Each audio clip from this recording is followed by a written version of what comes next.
So you ask the questions and I am here to answer. With a brand new perspective too.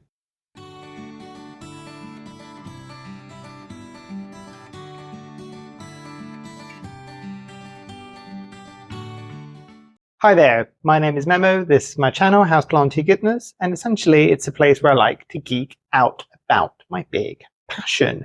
You might be able to see some of it behind me, it's tropical houseplants. Now I asked all of you to send me in your questions so I can do a questions and answers video. I might be doing some pottering around the place whilst I'm answering some of these questions because it's Sunday and it's my heavy water day. And for the eagle-eyed, we've got a new view today. Hopefully setups will be all sorted out. I have also managed to get the moving camera gizmo working again.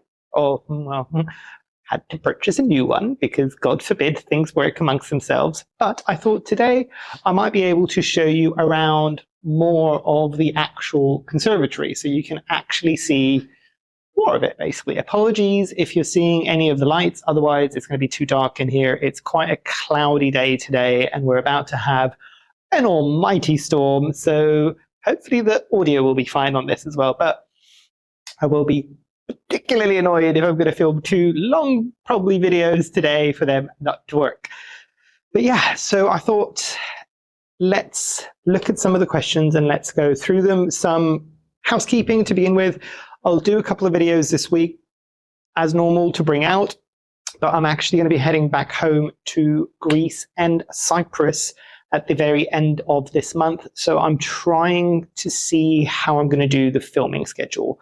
It might just be for those I'm going away on the 29th and coming back on the 15th. It might just be for those couple of weeks that there's only one video a week. It depends on how much I can get done before I go, because with this many plants, I need to also care for them, prepare them, and give instructions to the person who's going to be taking care of them whilst I'm away for just over 2 weeks. So it's fine. So diving into the first question, and I've got my handy dandy iPad over here because I ain't going to remember anything. Also, I've got a remote for the thingamajig that move things around now, so I can actually tilt you all over the place. It's great. But so yeah, the first question I wanted to address is, do I have a cozy corner where I can just enjoy my plants? If so, what does it look like? And they say thank you for the videos. I thank you for watching all of my videos. But yeah, there is, you might have seen it if you've been around for a while. There is, and let me see if I can pan you down with the remote. Maybe you might be able to see it. Whoa, yes, you can, I think. There is a small table here and there is chairs around it. And just because I am that person, I also managed to find, apologies about how filthy they are, but Monstera leaf cushions, which I think work quite appropriately in here. But that is my little corner where I will just sit and enjoy my space as much as I possibly can, basically. So it's in the middle of the room. It's also where the watering happens, it's where the magic happens on days where I need to water heavily. So yeah, that is my little space there. The reality of having a space like this, however, is that around this time of the year where it's really, really cold generally, this isn't particularly pleasant to sit in. Anybody who's got a conservatory in the UK will know this for a fact. This is no different than a regular conservatory in the UK. There's a very specific time of the year where you can enjoy sitting in a conservatory comfortably, i.e. not the freezing cold winter, because there is one radiator against the wall. And let me see if I can show you really quickly. On the bottom of this shelf here, you probably won't be able to see it. Apologies for all of the mess. You might be able to. Can you see right down there, behind that shelf there, there is a radiator that goes along that wall, but it isn't something that generates an awful lot of heat, basically. So it is one of those things that, yeah, it doesn't stay particularly warm in here in the winter. There is another radiator down here, just directly in front of the table that I just showed you a moment ago, and that is my electric radiator, which is linked into the little thermostat thing that I mentioned in my favorite tools. Let me pick it up. So it is this little thing here. And hopefully that will focus if I take my head away from it. That will send an automatic thing to my little smart plug, and then it will kind of switch on when it's getting too cold. All of this to say it's too cold in the winter to sit here comfortably for a prolonged period of time.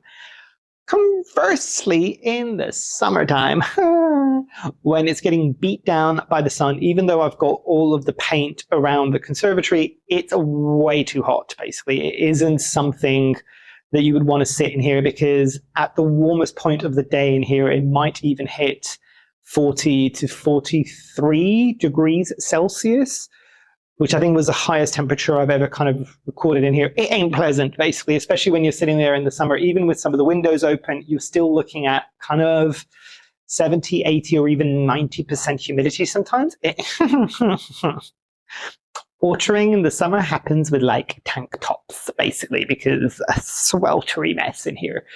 So those 2 pints of the year are out. Realistically, the best time and the time that I do enjoy sitting in my little cozy corner in here tends to be kind of autumn and spring, really, because the temperatures are just the kind of right level and it's much more enjoyable. The reality of how often I use it, probably more in the spring. In the spring, I might come in here, I've got my little table, I might bring my laptop because I also work from home. For the people that don't know, I do web design and digital marketing, and sit here for as long as I want, just kind of doing work and pretend like I'm in the middle of a tropical forest, which is spectacular. But also, many coffees have been had with friends in here, and where sometimes on the weekend, if I've got like a friend visiting or something, we might do like nibbles and drinks in here. It's lovely, basically. But yeah, that's kind of what I would consider to be my cozy little corner in here, at least. In the house, the plants are too spread out. Basically, this is the place where a lot of the plants are together. So this is what I would consider my cozy space. So the next question was fantastic. And I know I spoke to Carrie. Hi, Carrie. You were right. You made me think with this one. And you kind of put this on the community tab as well on YouTube. So most of the people that have kind of submitted a question on there would have probably seen it. And your question, let me get this right because I don't want to get it wrong, is if I could cross absolutely any 2 plants, regardless of genus, I am loving this question already, to make the perfect Memo plant, A, what would I cross? And B, what would it look like? And C, what would I call it? This is awesome. I like this. This is great. This also gave me so much of a chance to kind of play around with a bit of AI to see if I can get an image of what the plant would look like. So I will add the image somewhere here, basically. There was also some great other suggestions that came up from the AI, and I will hopefully be adding them in different places during this section. But can you guess what 2 plants I would cross? I think you might get one of them, but put your guesses down in the comments below. I'd be really curious to see if you're going to guess it. All right? Okay. So first plant probably isn't much of a surprise to anybody, would be something like my Philodendron esmeraldens, basically. And for obvious reasons, this is practically a mascot of my actual channel now. And it is just spectacular. Like, I can't get over the ruffles of the leaves and everything. The second one, however, is the one that might surprise people. And I will bring it up and show it to you. And it is the plant that's behind me here. And it's mainly because I like the structure of this plant. And there's other plants in my collection that do something similar. And you might be able to see if I take my face out of it, that is the philodendron. No, it's not philodendron. It used to be known as the Philodendron goldii, but actually that is the Thermatophyllum sprucianum. Now, if it was a philodendron, this cross potentially could have been possible, but considering that it's in an entirely different genus and it was misclassified for a very long period of time, the cross wouldn't have been likely. Now, The plant in question should look a bit like this, or at least this is the best rendition that the AI could give me. It ain't perfect. I quite like what it did because it's given me that kind of crown growth with a lot of the ruffly leaves on the side, because of the way that the thematophyllums generally tend to grow a bit more kind of nest-like out of the center rather than being a climbing plant, which I would actually prefer for the Philodendron esmeraldense, because it's a beautiful plant, but the way that it grows is kind of not the easiest thing to have in a lot of collections. When you're growing it kind of tall like this, it's less than ideal, basically. But one thing that I will say is that I did like the kind of image that it created with that bit of a crown. But what I originally would have wanted is, and I'll see if I can find a picture and add it here, of what a mature leaf of a Thematophyllum sprucianum would look like, with the one petiole and the little leaflets that go around it. The way that I would have envisioned it would have been exactly the same growing structure as a thematophyllum, but each one of those leaflets to be very long and very large and ruffled, like the Philodendron esmeraldense. There's other plants, as I said, that kind of not necessarily mimic, but they're very similar in the kind of leaflets on one petiole. I'm thinking of, and I'll see if I can bring it down so you might be able to see it. Let me bring down this one, which is doing really, really well. So this is the Anthurium ericemoides, basically, and it's got those kind of multi-leaflety type leaves. This is doing exceptionally well. This was an order, this was from one of the orders that I did with Equigenera. Apologies about the darkness that is happening, but I've got all my lights pointing at me that way, and I don't have any lights behind the camera because I don't have any more lights to put on me. So hopefully I might be able to edit it out, but we'll see. So yes, there are other plants that have similar structures, and I just really find that quite beautiful to kind of see plantlets that have got multiple leaves as part of one leaf, if that makes sense. So it's really quite cool in that respect. So that's what I would have crossed if I could. And again, I'll put the AI image there. And in terms of the name, I had to think about this one. And based on the image that the AI created for me, based on the description that I was giving it, it wasn't exactly what I wanted, but it still kind of fell along the same vibes. I probably would have gone with something very commercial and less botanical with this. And I would have gone for something like Emerald Seraphim. Not particularly religious or Christian for that matter, but I do love some of the more biblically accurate representations of angels. And if I'm not mistaken, seraphims, the biblically accurate ones, is a whole cluster of wings, essentially. And I think it's giving that kind of vibe. So that's what I would call it. I loved this question because it not only made me think, but it got me to be creative, which was, Carrie, absolutely fantastic. Right, let's move on to the next one. So the next question is, I do a lot of research for a lot of these videos, which the particular commenter does love. Thank you. I do appreciate it because it does take an awful lot of time.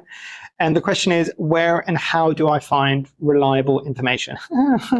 This be a loaded question because it's tricky. And I would imagine if you're asking that question, you probably know that it's a bit tricky to find kind of reliable information. I tend to go down different routes. So I will either see if I can find academic journals, if wherever possible, directly go and find academic journals. That could be a bit tricky. That's more the kind of scientific background that I've got from my first degree, which tends to make me want to lean towards that situation. It can be quite tricky, especially for the people that are not innately kind of science-based or even academic for that matter. And there is no shame in that at all. But they're quite dry bits of text to be reading, and you need to really know what you're looking for and understand what it is that it's saying. Because a lot of the times it might be based around kind of experiments that people have run and the results that they have found. But so that would be one thing. Things like Google Scholar, I think it's called, are a friend.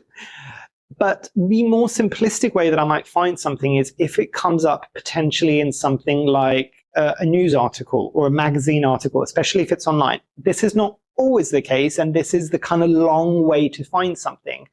The article will kind of be the thing that will grab the attention because it's got that sensationalized title. But a lot of the times, again, not all the times, the articles themselves might have links to where this information was gathered from. And it might not be a direct link back to the original kind of academic article or journal. And you might need to kind of dive in a bit further.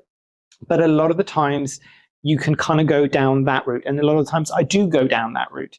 The other way of doing it, and this is an interesting, bear with me before you kind of instantly switch off, Wikipedia. Because, and not actually using the information on Wikipedia, because a lot of the times on Wikipedia, it's not 100% accurate. And also, if you didn't know, the majority of people, I think there are ways that you can contribute to a Wikipedia article. However, Wikipedia articles a lot of the times have got reference links down below, and sometimes you can see a little number around certain words, and you can kind of go and find that footnote and start heading back down to find the original potentially academic mention of something that is mentioned within Wikipedia. So there is that way of doing it. Generally speaking, if I can, I will always try to find robust academic sources so that what I'm telling you is as accurate as it possibly can be. For the people that have been scientists or no scientists, they all know that there is no such thing as absolutes. Any bit of research that is current might be overturned tomorrow, next year, in the next decade. That's the whole point of it, of kind of science. It's always evolving, and scientists are always questioning kind of the status quo, really. So they're just like, well, it's nice that you did this and you found this, but I found something different because I did the test in a slightly different way. So there is that you need to remember. But yes, those are the methods that I would use to kind of find these things. The reality as well, and I will say this, is that a lot of the academic journals or articles might not be open to anybody and everybody because they're kind of blocked off or behind paywalls, which means you just need to pay for it. And sometimes they're really expensive to see unless you're linked to universities. I'm fortunate enough that I can use a friend who's an academic's kind of details to kind of research some of this stuff further because they're happy to share that with me. But there are other ways that you might be able to find this information online, and I will leave that there. So the next question is a good one, actually. I've had great results starting with Alocasia corms in semi-hydro directly, as have I, and I think a lot of us have actually attempted Alocasia corms in semi-hydro and seen that it's actually quite fun. And I don't know if I'd go as far as saying easy, but yeah. But the question is, how do you transfer Alocasia to semi-hydro without having them dying every single time? And the commenter goes on to say, I've tried so many different ways and they rot every single time, no matter what I do. Very good question. I wish I had a direct answer for you. Because the reality is, and this might just be because I've not attempted it enough, I've always found that for me, a lot of my Alocasias, and I don't know if I've got any Alocasias currently in here that I can show you that do exhibit this. There is one, and it's going to be tricky for me to pan you around. Let me just go and pick it up. So there is the sad little excuse of my my Alocasia dragon scale, or Alocasia beginda, I think it is, basically. So this is in semi-hydro, and I transferred this from soil to semi-hydro. Every single time I try to do that, at least in my experience, I have the plants throw enough of a wobbly that I think they're going to die. Very rarely do they actually do that, but I find a lot of the times they will pretty much die back down to corm, and I need to start all over again. I think this isn't the case for everybody, so I might not be the best person to answer this question. If there is anybody who has had great success kind of consistently moving things like Alocasias out of soil and into semi-hydro when it hasn't started in semi-hydro, because I think that's how I'm understanding the question from this individual, please do let us know down below. I'm curious as well as they probably would be curious. But yeah, I find it quite challenging. They don't seem to do particularly well in that respect for me. So a lot of the times I just keep growing a lot of my Alocasias in soil. And this is the reality with a lot of my alocasias. I have tried over and over and over again to grow them in alocasias and colocasias. I've tried to grow them in semi-hydro, but I've actually always had better results with soil. And that's just my experience, basically. I don't find that they struggle. I know what I'm doing in soil. It might just be me. But yeah, in semi-hydro, I'm still trying to figure it out. However, as that individual did say, I similarly have had good success by growing alocasia corms directly in semi-hydro and then growing them from there. And then they do really, really well. And before anybody asks, I do the usual things that it's kind of suggested before you move things to semi-hydro. I've been doing it for enough time now, which is removing most of the soil as much as I can get out before they move into semi-hydro. But I find with alocasias, at least in my experience, they do take a knock and almost lose their entirety of their kind of soil roots, if that's what they've got, and then slowly start growing kind of more water roots, or kind of what I would imagine be more water-based roots, not water-based, but you know what I mean, roots that are more kind of adept towards kind of that environment of semi-hydro and a bit more of kind of retaining water from, what is it called? Inert material, which is kind of what a lot of the semi-hydro mixes are. Yeah, so it's challenging. I wish I had an answer for you. I don't. It's one of those things that I have tried for a long period of time, and I've actually, when I've said on previous videos that I'm starting to move some of my plants back into soil, alocasias are one of them, basically. I find that they do a lot better in soil for me. I do enjoy the next question. The next question, and I think some people might twitch around here as well, it starts off by saying, ferns, seriously, I've killed ferns in a terrarium. You and me both. And ferns a foot away from a humidifier have also been killed. My friend suggested using one of those ceramic self-watering pots for African violets. I've not seen one of those. I need to actually have a look at that. What's your advice for not being a serial fern killer? Trial and error would be the first thing that I would say. The next thing I would say, and I am really sorry for the busted looking plant that I'm about to show you just now, because it's pretty much the last remaining fern in my collection. And it's not because I don't enjoy growing them, it's just space-wise in here at the moment. And I've had to re-water this because, let me show you. So it is the most busted looking thing, and I will show you what I mean by that. So if you can see the plant there, it is looking very brown and crispy, and it is dripping. But that is the point I'm trying to make by showing you this specific plant, basically, which is ignore the fact that it's dry and crispy, and there is a reason for that rather than the care that it's been giving. This is one of the plants that I'm just like, I don't want to take care of you anymore. So I have literally not watered this until the other day, because I'm just like, I need to answer this question. This needs to like at least be vaguely alive before I answer this question. I watered this again yesterday, and it's in semi-hydro. That's the point I'm trying to make. It's in semi-hydro, and it always has a water reservoir at the bottom. And I have found that that works perfectly for me every single time. The reason why this is crispy is because I have not watered it for nearly 2 or 3 months. Because I was just sitting there going, I don't care about you, you can turn crispy, and I'm just not going to continue watering you, and as soon as you get crispy, I'll chuck you away. But 2 months without water for a fern. Do not ask me what fern this is, I don't know. I bought this as a little baby plantlet. Granted, I haven't let it get much bigger than this, because I've chopped it back several times when I was still properly caring for it. But it is a plant that I was planning on putting into my bioactive terrarium with bioactive vivarium, technically, with Spike the crested gecko. And it didn't go in because I don't know what I was thinking when I purchased this as a baby plant, because this is super fragile. He would have like stepped on this a couple of times and it would have died, basically. So let me put this back down. But in essence, what I have found works for me, and I would say maybe give it a try if you can, is slightly different from what other people were suggesting for you. In terms of humidity, yes. But I have mentioned this on previous videos when it comes to humidity, especially when it comes to semi-hydro, and that's why I prefer it sometimes on semi-hydro. For a long period of time, I was never growing ferns in semi-hydro, and it was one of you lovely lot.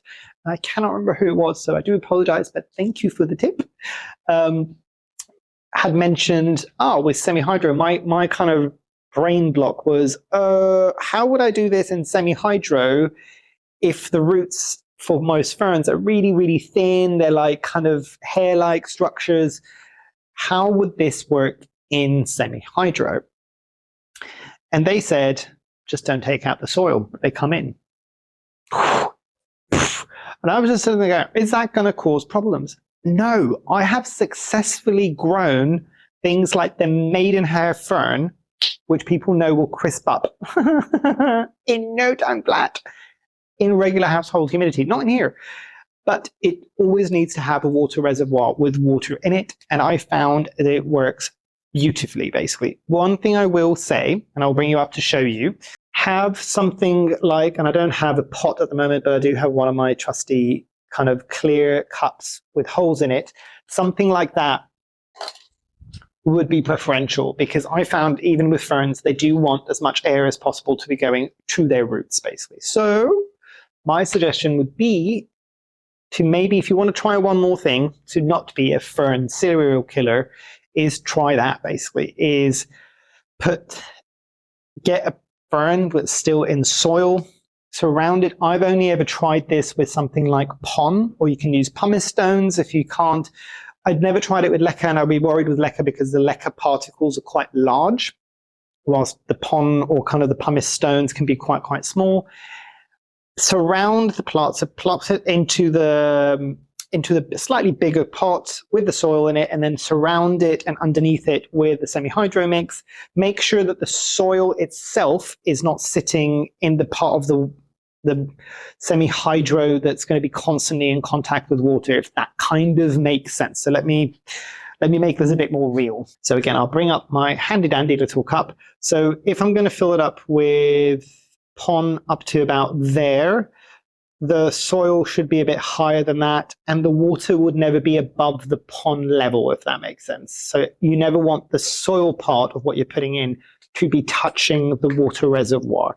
The wicking effect should happen from the semi-hydro mix, not the actual soil itself. So that's the only thing I would say. Otherwise, it could lead to root rot. Lead to root rot. I still need a coffee, but I've got my cup of coffee here. And before anybody judges the Stanley Cup, I get it. There's a lot of people that have had the Stanley Cup recently. I have had the old version of the Stanley Cup for nearly 8 years before it died recently, so I had to buy a new one. But I am like one of those people on the internet that has got a bucket of coffee now. So, okay, the next question is also a very good one. All of these questions are really good, by the way. Let me just clarify that. But moving on to some of the Instagram questions now. So, what plant would I be happy to get rid of, and what would I replace it with? And I can give you a couple of plants, because these are the plants that I'm going to start cycling out of my collection. So you might be able to see, I can't actually zoom into kind of what I want to show you, but I should hopefully be able to point at it. So this is the Philodendron Dark Lord, but behind it, which is a plant that a lot of people have asked me about in the past. So let me see if I can pan you up a bit, basically. There we go. There is this plant, which is the Painted Lady. And then on the other side of things, you've got up here behind, and this is why you can't always tell, this is a Philodendron pedatum that's behind a Philodendron Florida Ghost. Took me a minute there. So Philodendron Florida Ghost. And the reason why both of those plants are going, or I'm going to be getting rid of those plants, is I've grown them to a substantially large size. The problem is they've always had pest issues, so kind of mealybugs. I've been treating them for a while, but they tend to be the place where a lot of the mealybugs like to convalesce. However, the plants are getting huge and massive. I never see them. I can't ever move them because of the way they've grown. They're very, very leggy. Should I maybe propagate? I probably will take a couple of tip cuttings from both of them and try restarting them maybe on something like a moss pole so I can get some bigger leaves.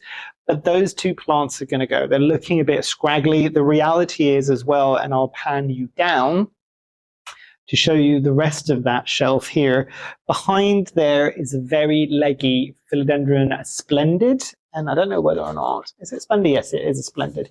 So that leaf there, if it's coming up on the camera, I can't see the viewfinder. It's quite far away from me here. The philodendron's blended with the red backs. There is also this element here, which is the white princess, but all of this stem down here is barren, basically. So it's kind of lost all of its leaves. I should have cut it much lower down to propagate it, but what I might do again with this one is take a tip cutting, propagate that, and get rid of potentially the mother plant, or maybe...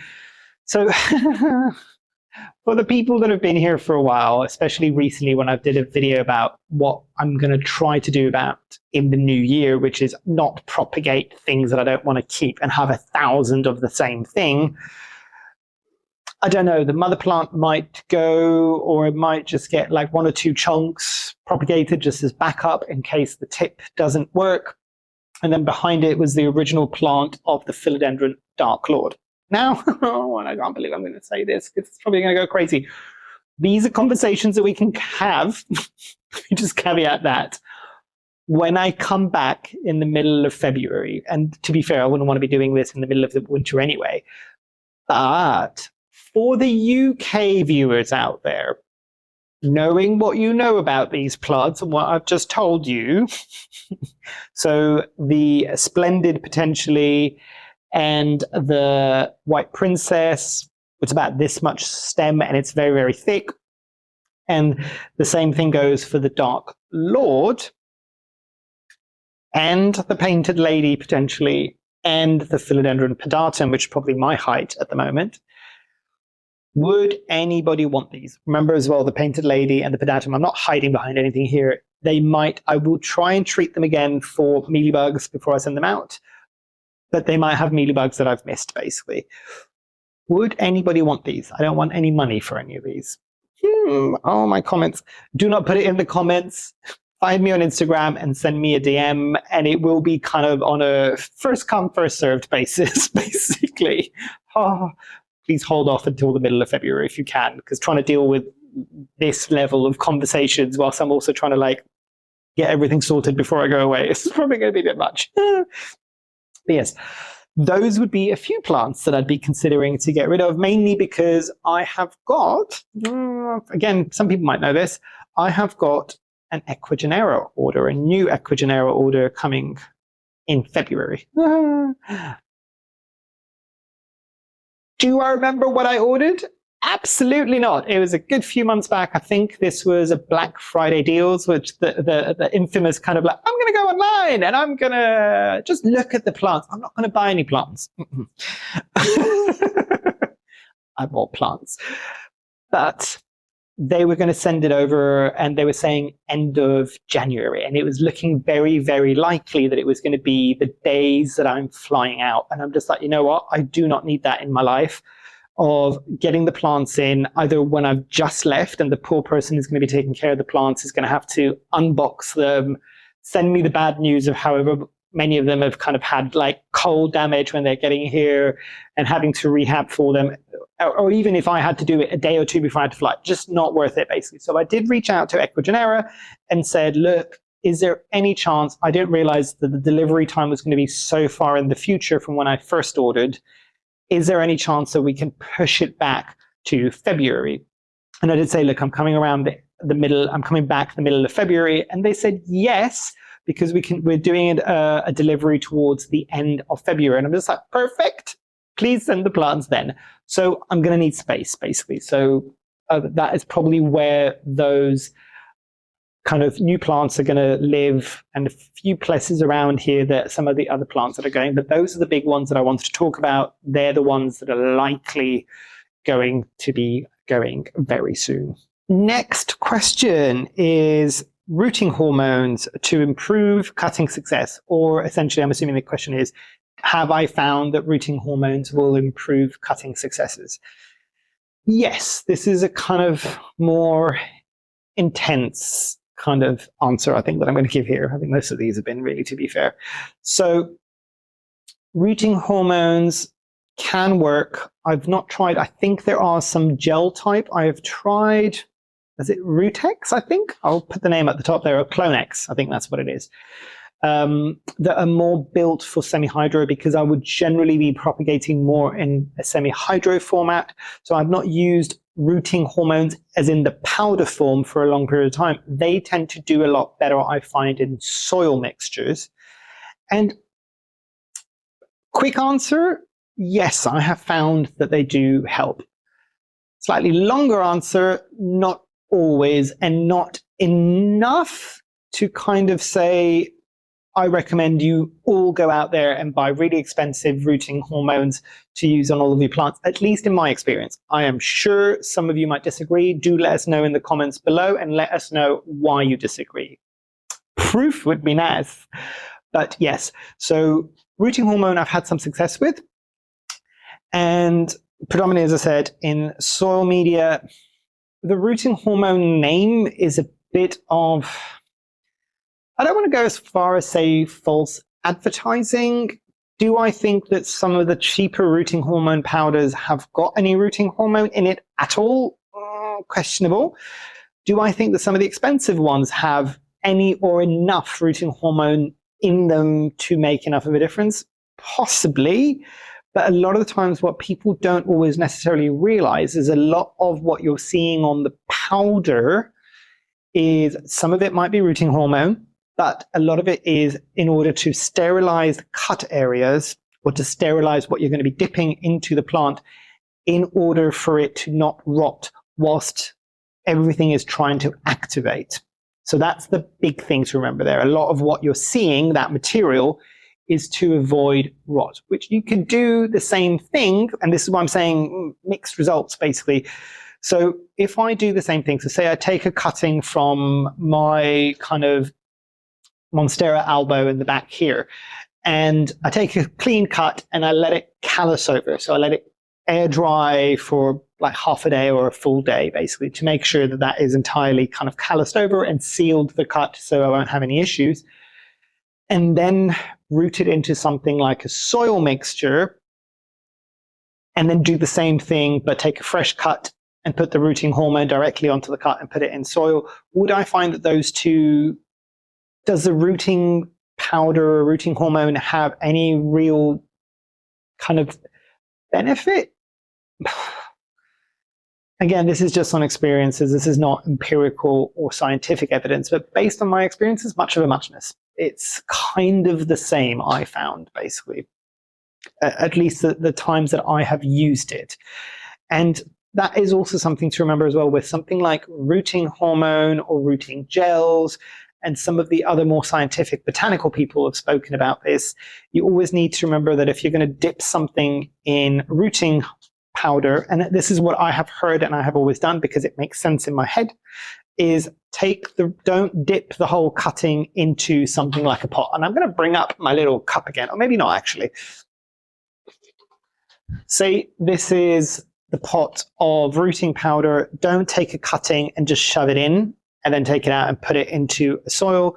You would want to take some of the powder out into a different little container and then dip it in that, because there is the kind of notion that if there's anything on the cutting that you're putting in, think pathogens or anything along those lines. Again, this might not be entirely accurate, but it does make sense in my head. You don't want to be putting it into a whole vessel because essentially you're infecting the whole vessel. I might be wrong, but I've always done this just to be on the safe side, basically. And then discard whatever you've got left. So it can get a bit expensive that way. So there is that to kind of remember. The other thing is, even if you're dipping it into the separate pot, always remember to kind of tap the cutting to remove some of the excess. And I know you're sitting there going, but I'm removing most of it. There's enough on there, because a lot of the times, if there is enough rooting hormone in there, there is such thing as too much of a good thing, basically, and it could almost work against you. So do remember it just needs a light dusting. It doesn't need to be caked on, if that makes sense. Next question was a good one from Instagram, and I will move you around so I can show you the plant in question. So I'd put an image at the back of my Instagram questions. If you're not following me already on Instagram, please do consider following me on there as well. The link should be down below in the description. I'm not saying that it's a New Year resolution, because I don't believe a lot that those things tend to work, but I will try to post more frequently than I have been doing on Instagram, both stories, images, and reels. there's a reason why I stopped for the last year, is because it's just too much going on. It might also still become too much going on with everything else. But for now, I'm back on Instagram a bit more actively. But this plant had an inflorescence. So the Philodendron Smeldens had an inflorescence. Hopefully I will have a picture and add it here, or different stages before it opened and when it opened. And the comment was saying, stunning inflorescence, are you going to try hand pollinating it? Yes, it was stunning. I wasn't expecting it. I was so happy about it. It's the first time I've seen a Philodendron inflorescence with quite so much kind of color in it.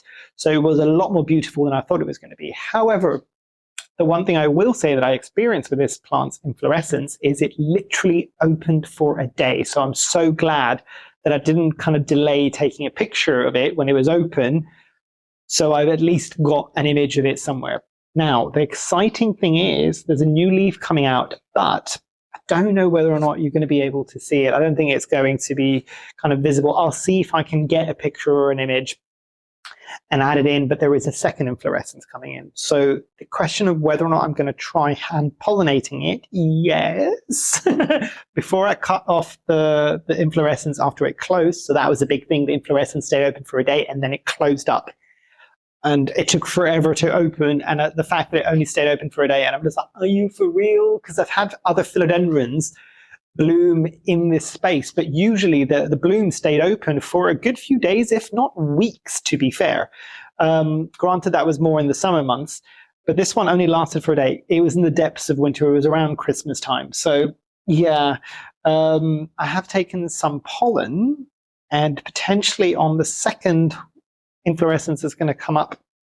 I don't have any other philodendron pollen because I've never attempted to pollinate a philodendron. Whether or not it's going to work in general, whether or not I can use pollen from that original bloom on the secondary bloom of the same plant remains to be seen. And I know the process is a bit more involved, so I will keep you posted. But yes, I will attempt to hand pollinate my Philodendron Smeldens. So moving on to the next question, and this was a good one. I didn't want to necessarily talk about this just yet because I haven't started yet, but as it came up, I will answer. So the question is, have I tried Kaylee Ellen's new fertilizer? And if so, what are my thoughts? So this is the situation at the moment. So I've got my liquid gold leaf, and I've still got quite a bit of that left in, probably not that much, that I want to use up. But yes, I have ordered Kaylee Ellen's fertilizer, and I ordered it pretty much on the same day that she released the video about it, basically. So this is sat closed, and you can see that if I bring it up, the seal is still on. I think it was supposed to come with a little measuring cup. I don't know if it did, or whether or not I couldn't remember it from when I ordered it, and when I got the packaging, I threw the packaging away and maybe threw away the little cup. I don't know. So the reason why this hasn't been used yet is I have quite a bit of the liquid gold leaf. I had 2 bottles originally when this arrived. So I just restocked before I ordered. So I didn't know. I'm waiting for this to finish before I attempt it with Kaylee Ellen's fertilizer. Could I run both of them in tangent and do a bit of an experiment? Yes. However, that involves a lot of mental capacity on my side to know which ones are done, and my waterings need to be as efficient as possible, and having to balance 2 different fertilizers at the same time is just going to be too much for me right now. Now, thoughts. I know I have heard some good things about Kaylee Ellen's fertilizer, and I know from years of experience how much I love liquid gold leaf. And I don't know Kaylee Ellen personally. I do know Ian, who runs Liquid Gold Leaf personally. Lovely individual. Ian, if you ever watch this, hello. And some of you that have met Ian, amazing individual, basically. I do swear by Liquid Gold Leaf, and I have done for a very long period of time. And this is quite good for the semi-hydro, which is a reason why I never kind of moved towards another fertilizer or wanting to attempt it, because one fertilizer, I can do my soil plants and I can do my semi-hydro plants without having to have multiple fertilizers around, or even having to mix semi-hydro fertilizers. That's a pain. Kaylee Ellen has done it so that you can do both, basically. As I said, I've heard good things from people that have used Kaylee Ellen's fertilizer, so I am looking forward to testing it. And the only thing that I'm kind of on the fence on is price per use for me, basically. Because with liquid gold leaf, it's 0.5 milliliter, if I'm not mistaken, per liter of water, which is what I use across both my semi-hydro and my soil plants. And with Kaylee Ellen's one, it's a bit more, if I'm not mistaken, let me see. So it's 2 milliliters per 1 liter of water for soil plants, which I think is technically what the suggested measurements might be for, so 2 milliliters per liter of water for kind of the regular kind of substrates in terms of soil, or at least that's what it used to be on the old packaging. And then there was a suggestion of between 1 milliliter to a liter, or 0.5 milliliter to a liter for the semi-hydro. However, and this is what I found quite interesting, because this makes sense in my head, and this is no shade on Kaylee Ellen or her product actually, but I'm just like, so it's stronger. So you put more of the product to do the soil, which makes sense for me, and you need a weaker product concentration for the semi-hydro, which again makes sense for me. So 2 milliliters per liter of water for the soil versus 0.5 milliliter per liter for the semi-hydro, that makes sense to me. Quite how this one works differently, where it's 2 milliliters per liter in soil and 4 milliliters per liter for semi-hydro, so twice the amount of product mixed into the same amount of water, the semi-hydro, is really bizarre to me, and I don't know why, if that makes sense. And part of the reason why I've maybe delayed this a bit more is, again, cost per use is 0.5 milliliter per liter for this would mean that this is going to last a long period of time. And I know they're not the same size, but I used to get the bigger bottles. I just couldn't get a hold of them.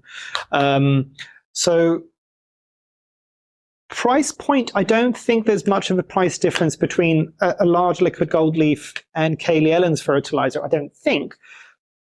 But you're going to be using a lot more, for me at least, when I'm doing it in my semi-hydro, I'm going to be using a lot more of this, 8 times as much of this than this, which I'm confused about, basically, because that means that this is going to finish 8 times faster than this would. So I don't know. So I have got high hopes. Everybody was saying this is quite good. I know and trust this, so I know that at least I've got a backup if I don't gel with this one. But yeah, like, this really needs to blow me out the water and blow out liquid gold leaf out of the water enough that the price per fertilization, if that makes sense, or per watering for me more or less, makes it worth it. Does that make sense? So yeah, but really looking forward to testing it. Hopefully that answers the question. I have got it. I have had it for a while. I'm assuming it's still fine to use. I would imagine it would be. And I guess I will be doing it properly. So everything, when I finish the liquid gold leaf, which is probably another reason why I've kind of left it for as long as I have done, I want to give Kaylee Ellen's fertilizer a good opportunity, which means that I need to flush everything that's in semi-hydro and in soil before I start using it. So I will be trying it.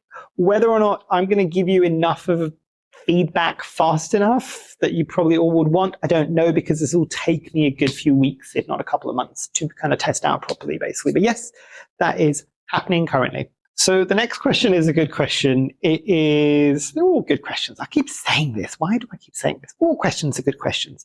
So Caladiums, the individual saying, we can't figure them out, constantly going back to square one. And I'm trying to understand this question a bit more, basically, and I'll kind of scoot you around and see if I can actually pick up my Caladium, the last Caladium that I've got in my collection at the moment.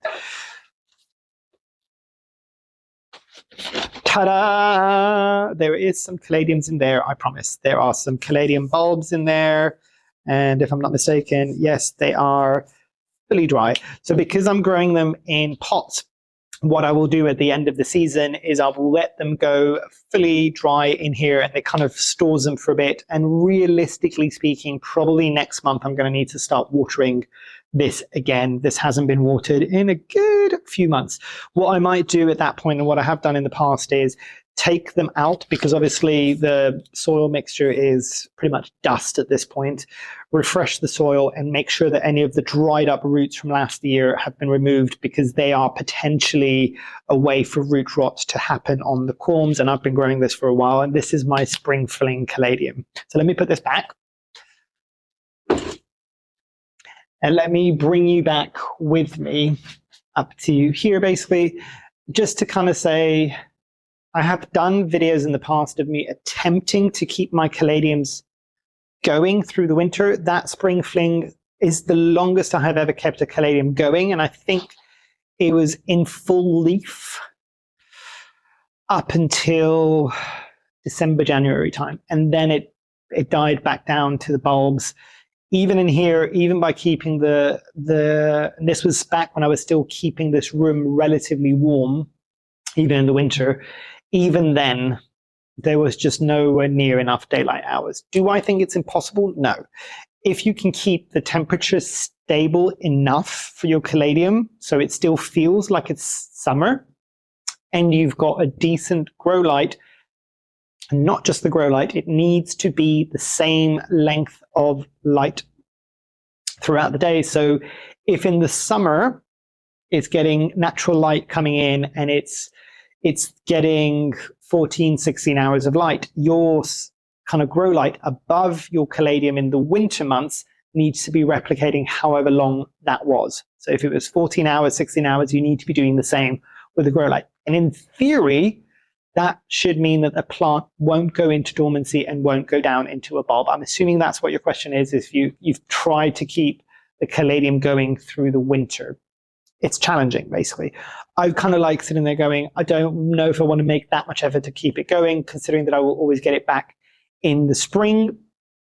And to be fair, I'm quite comfortable with that, where that is at the moment, because it gives me something to look forward to in the spring and summer in my collection. It's really interesting with houseplants because with a lot of these plants, we don't have what you would have in, say, a garden, where a lot of people, and I'm getting excited already about what's going to be happening this coming kind of growing season in both my garden and just behind the conservatory and the allotment, which is about a mile away, because it's kind of like you feel like nature is kind of slowly reawakening after winter when spring comes around. But with a lot of the houseplants, yeah, you do get it with occasion of them because they start growing a bit more rapidly again, but they've been around and they don't basically die back down to nothing like a lot of plants do outside in the cold in the winter, basically, or lose all their leaves. You still had all of their leaves, they just become a bit faster. Something like a Caladium gives me the same kind of like, way, spring and summer is arriving because the Caladiums are waking up. Yeah. So it gives me that kind of vibe. So I don't mind it, basically. But yeah, I think that would be the only way that I think would make this work. So keeping the temperature at the same level that it's used to, keep up with this watering, obviously. It should still be actively growing. So do the same thing that you'd be doing in the summer. And make sure that it gets plenty of light and enough hours of light. And you should be able to keep it going. I think the reason why it might not be feasible for a lot of people is Caladiums can get quite large quite quickly. So you need to have a big enough grow light that's covering the plant, and the plant is getting enough light for enough hours in order to keep it going, if that makes sense. So final question on a very long video. I've just seen how long I've been going on this one. Hopefully people have watched it all the way to the end. I'll do the same thing that we've done on a previous video. If you've watched it all the way to the end, drop me a palm tree emoji down in the comments below, just so I know who of you managed to stick with me through all of the waffling, basically. But the last question is, what is my favorite plant right now? And there's a second part, which is what philodendrons have I found are doing the best in pon? So this I can kind of, no, I was going to merge it into one, but actually let me answer the first part of that question first, and I will show you the plants in question because I can tilt you around. They're the ones up here, basically. So let me bring one of them down, which is my favorite plant at the moment. And I wasn't expecting it. And it's the favorite this month, to say this This has not been an all-time favorite, but I'm truly enjoying it. It's just had a new leaf that has come in, and this is, if I remember correctly, before I kind of butcher the name, Philodendron rubrocinctum platinum. So very, very, very cool plant, and it's kind of giving Pastazanum vibes. It's kind of giving Dean McDowell vibes. Very, very, very cool. And it is definitely a climber, as people have said. Do I need to give this a moss pole? Yes, I do. But it's growing in a soil mix in my kind of holy pots, and it's doing quite well. But the reason why I like this, is it a pest magnet, as somebody had said in the videos? Yes. Is it every pest under the sun? Yes. I think thrips have liked this, spider mites have liked this because of all the ruffles, and mealybugs, I'm constantly kind of clearing off this thing, basically. And yeah, it can be a bit crispy. This is because it got way too much light in the summer. I'm sorry about all the exposure issues, but this is the problem of me being backwards and forwards quite a bit. Hopefully it's not too annoying. But I do prefer this to either the Pastazanum. I didn't have a lot of good things to say about the Pastazanum. I still enjoy my Dean McDowell, even though it's a crawler, but I think crawlers are slowly coming out of my favorites category. And I do like the fact that you get similar vibes to this. Does it grow very leggy? No. And it's also upright. So I do enjoy this more than I thought I was going to. And this is a plant that I added in going, I need to fill in that order a bit more from Ecuagenera to make it worth it. And I wasn't expecting to love this plant anywhere near as much as I have done. But yeah, the Philodendron rubricinctum platinum. And it's got, I don't know how to describe the platinum element of this because it doesn't ever really come out well in the camera. It won't do now as well because I don't have enough light coming onto me. But this here is, the platinum element is there's a slight sheen or shine to the leathery leaves. Very, very cool. So that is my current favorite. And then let's have a look. Which of the plants I have found have done some of the best in terms of philodendrons in pond? Quite a few. I'll list a few off the top of my head. So I'm kind of looking at them. Yeah, I'll bring this one down so you can see it. And actually, that's not in pond. I take that back. So what is in pond currently? Let's have a look. Philodendron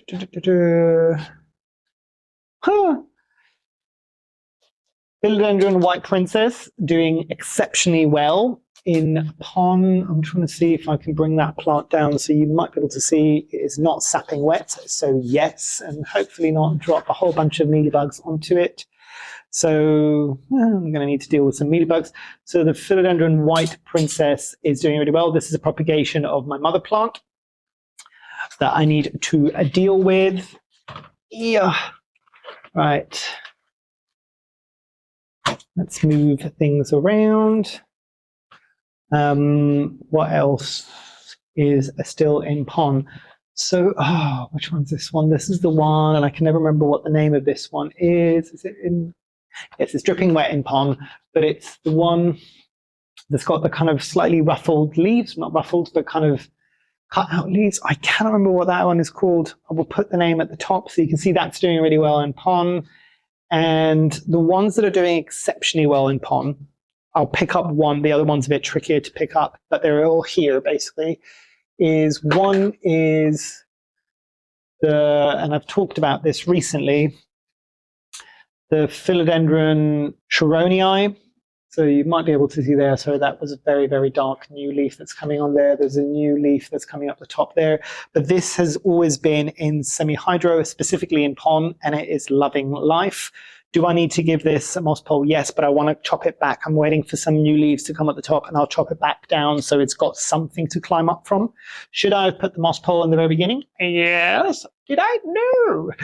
The other one that I'm not going to bring up because it's right behind it and it's in a very precarious moss pole, the whole thing might come crashing down, is the Philodendron Patriciae. So that one surprised me because I think that one is meant to be a slightly challenging plant, but Yeah, it's doing okay. The Sharonii is doing better, but the Philodendron Patricii is doing exceptionally well in pond as well. I have finally given that a moss pole because it stayed a bit more compact, and I will let you know more about that. But yeah, those ones. I'm trying to think if there's anything else at the moment that I can see. A lot of my anthuriums that are in pond are loving life, basically. So yeah. Oh, and actually, the Esmeraldens, there is another Esmeraldens, and let me see if I can pan you down low enough so that you might be able to see. Apologies for the yellow crocs before they come up. There we go. So there is right there a second. So that is the cutting. So there's two Esmeraldenses here, two Philodendron Esmeraldenses here. That's how small the pot is of the mother plant with soil, and that is what the semi-hydro one is. So that one is doing very, very well as well. And yeah, I think that is everything for right now. I might kind of close up the video here so I'm a bit closer to you, because not only have I got you further back, I've also managed to get a wide angle lens. So I'm truly hoping that this is going to come out well, and I've not just spent over an hour filming something that I'm going to look at and editing and just go, can't use any of that, and then have to redo the video. Fingers crossed for me. But yes, hopefully you've enjoyed. Hopefully you've liked some of seeing a bit more of the space and me being able to walk around it. I know I'm a bit further back in these videos, and if that is causing too much of an issue and you would like me a bit closer, let me know and I'll see about positioning myself a bit better. But yeah, hopefully you've all enjoyed. Hopefully I shall see you here soon, and I truly, truly hope that you have a great rest of your day. Thanks. Bye.